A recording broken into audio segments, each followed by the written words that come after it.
What's going on, guys? I'm Aaron from PhoneDog.com. The dogfight showdown between the G2X and other devices on the market continues. You have the G2X over here in one hand, the current heavyweight in the Android market. I mean, stock build of Android 2.2, dual-core processor, 8-megapixel camera that can shoot 1080p video, front-facing camera. All in all, a pretty awesome device. But it's going up against what would arguably What's going on, guys? I'm Aaron from PhoneDog.com. The dogfights between the T-Mobile G2X and all the other devices on the market continue this week. Here it is, the T-Mobile G2X, what is arguably the best Android device on the market right now. At least one of the best Android devices on the market. Dual-core processor, 8-megapixel camera, front-facing camera. That 8-megapixel camera can shoot 1080p video. Android 2.2 is stock build of it nonetheless, and much more. It's a well-equipped device, does well in testing, and more, but it's going to go up against the device that's arguably one of the best smartphones on the market, even months after it came out, the Apple iPhone 4. Both awesome in their own right. 1 GHz, or rumored 1 GHz A4 chip over here, 5-megapixel camera, front-facing camera, and 3.5-inch display. Which one of these is the one to have? So let's take kind of a look at what comes pre-installed on both of these devices. First of all, the Apple iPhone 4. This is one place where Apple's exerted a lot of influence over both AT&T and Verizon. Out of the box, this is exactly what it looks like. Save for that speed test app that I downloaded, everything else is stock. It's stock Apple. There are no Verizon apps, no VCast mess to deal with, nothing pre-installed, no bloatware on the device. Again, other than that speed test app that I downloaded. Now, on the other hand, you have the T-Mobile G2X over here, which does come with some T-Mobile applications out of the box, and they're T-Mobile applications that you can't uninstall at that. So you have T-Mobile App Pack, you have T-Mobile Highlight, My Account, My Device, Need for Speed Shift, Nova, Polaris Office, you have T-Mobile Mall, T-Mobile TV, let's see, Tegra Zone Games, and that's not T-Mobile, that's just pre-installed on the device, Telenav GPS, Navigator, Quick Video Chat, and visual voicemail and Wi-Fi calling. Now, the cool thing about this device, it does have Wi-Fi calling capabilities,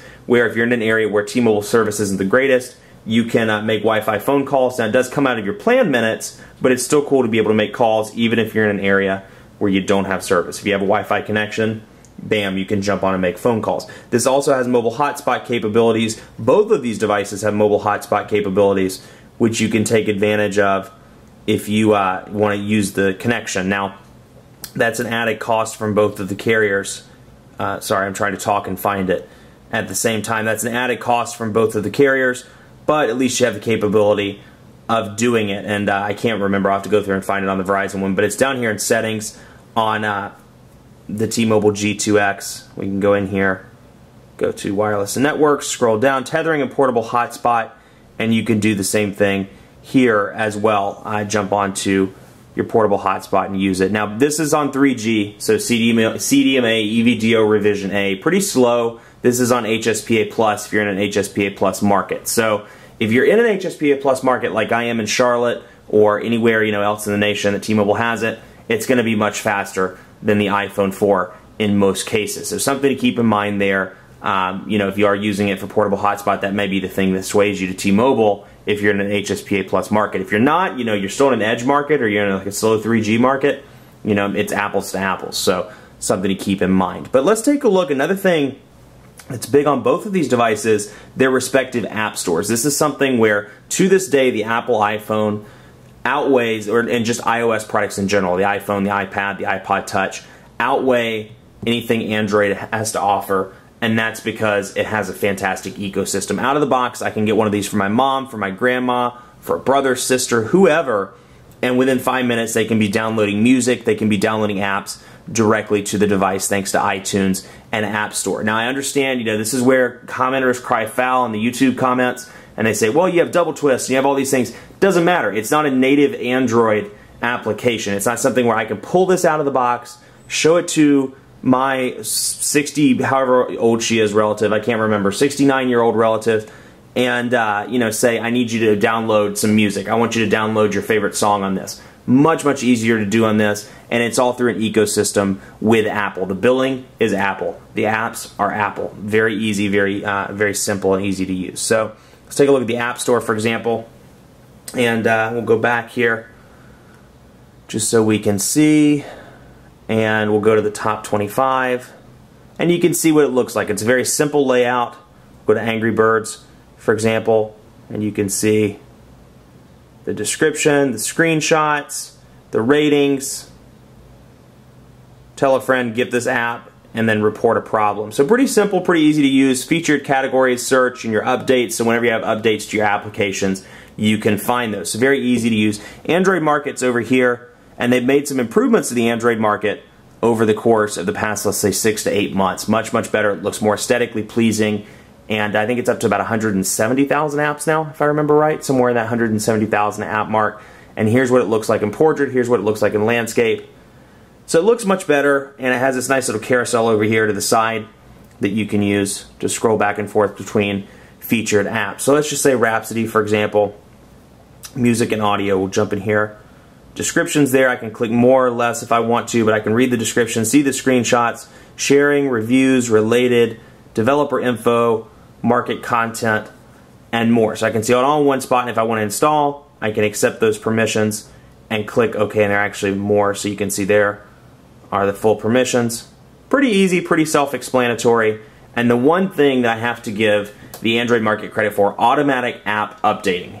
Huge, huge, huge, because iOS does not have that. So whenever my weather channel needs to be updated, it puts up this big ugly 1 right beside the weather channel, or in the App Store it'll put up this big ugly 1 right here at the updates, and it'll say that I need to update the app. And anytime I update the apps, it requires me to put in my password. Now I get that for downloading, for upload, or for updating. Not really. You don't need to put in your password. I don't see a need to do that. It's not a security risk, in my opinion. With this, once you get that weather channel updated, it auto updates your device, and you have the freshest version of the software available. So ecosystem goes to the iPhone 4. The actual automatic app updating stuff and just kind of general logistics, if you will, go to the T-Mobile G2x. So it wouldn't be complete unless we covered email, and you can see here it is, the newer version of Gmail for Android, and then the iOS mail over here. So you can see one of my favorite things about Gmail is, and this is the newer version, so you see I have the option to switch between my various inboxes. I like the ability to mark a bunch as read. I get a lot of email throughout the day, so the ability to mark 30 or 40 email messages that I don't need to read as read is very, very cool and very a nice feature on the device. You don't get that on iOS. You do have to physically scroll through each and every one of these until, I'll show you right here, for example. Scroll through each and every one of these, just up, up, up, until they load and you've marked those as read. Otherwise, I think the mail interface on iOS is much more simplistic, easy to use. If you go back to mailboxes, you can get a kind of an in-depth look at what your individual boxes look like. You can edit, and then you can move those around if you want to by clicking there, and you can move them to sent mail, to trash, to etc., to spam, and things like that. So you can move them around, and that's the odd part. You do have the ability there, but you can't actually mark as read, which seems kind of odd to me. To click a new message, click there, start your new message. Very, very easy. And then with this one thing I like, for example, you can see, we'll scroll up here. Actually, that's probably not a good one. Let's do Moto Blur, for example. I like the fact that the header stays at the top of the page. So you're scrolling down, like, who sent me this email? You can see that Blur service is up there, so you can reply to the message directly or forward it directly from the header itself. Like I said before, the big thing here, the media ecosystem. Everything you download from iTunes shows up in your iPod. So this thing is basically an iPod with a phone. So you have your music, you have iTunes where you can automatically download music, and then you can sync it with your computer. So you have this nice circular ecosystem that you don't necessarily get with this device, or not necessarily, you don't get it at all with this device out of the box. There are some workaround programs, but in terms of music, you either have to bring your own on an SD card or a micro SD card, or find some sort of program in the Android market to take care of it. So something to keep in mind, if music and web browsing is your thing, I'd probably recommend the iPhone 4. If internet, or if messaging, email, things like that, push email is important to you, you want the bigger display, I'd probably say G2x. Let's do a quick camera test, and we'll use the Droid Incredible 2, which just came out, to see which camera is the best. Now this is just still shots. This is not, or these are just still shots. These are not, or is not rather, can't talk today, is not taking into consideration the video recording of both devices, because this does shoot 1080p video. So let's see, get that cleared off. I don't know why it's not zooming in. There we go. So you can see Verizon there, 8 megapixel camera on the G2X, 5 megapixel camera on the iPhone 4, sure. Picture quality, much better on the iPhone 4. Picture quality on this device still outweighs almost any device in the market, in my opinion, and that HDR capability is absolutely fantastic. So speed test on both of these devices will be interesting. Verizon's 3G is pretty slow across the board. Well, yes, current location. Very slow across the board, consistently between about 1.2 megabits per second and 1.5. And Greensboro, we're going to do Greensboro here. I don't know what happened to the Charlotte server. It just disappeared one day. So we'll see here, and we'll begin our test just to get an idea. Call quality has actually been pretty decent on both of these. Verizon has, in my opinion, quite a few dead spots in the Charlotte area. And despite that, you know, I was able to hold the call. It's a little choppy, but still the calls held. The earpieces on both devices are fantastic. Like I said, I've been playing around with this one for a couple days and have been pretty pleased with it. So you see about 3.58 megabits per second over here. So 3.58 to 1.28. So much faster on the T-Mobile side. And on the upload, you're looking at about, actually pretty low on T-Mobile for HSPA+. Then again, it's 4:50 as I'm shooting this. I am beside an interstate, and this is rush hour time, kind of rush hour-ish time. So something to keep in mind. But 3.58, 1.28, T-Mobile G2X wins the cake. So somebody's got to win the dogfight. These are both honestly excellent devices that I would recommend to a lot of different people. But one of them has to win, and the winner of the dogfight, in this case, is the T-Mobile G2X. I have to give it to it by a hair. One for the larger display, even though this has the Retina display, obviously larger display, easier to type on.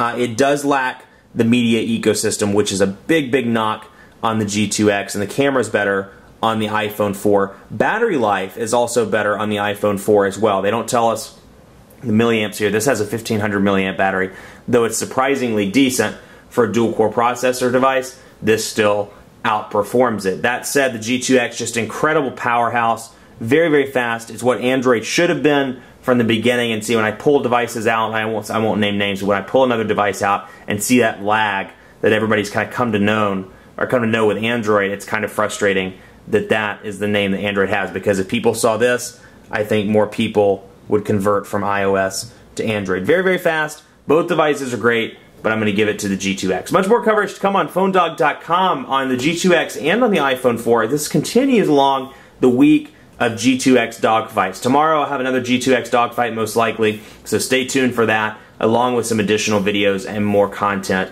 surrounding both devices and some other devices. The Droid Charge comes in this week. The Droid Incredible 2 just came in today, so stay tuned for that. Follow us on Facebook as well, or like us rather, facebook.com/PhoneDog. We're giving away iPads, phones, all kinds of good stuff as part of our Colossal iPad 2 and smartphone sweepstakes.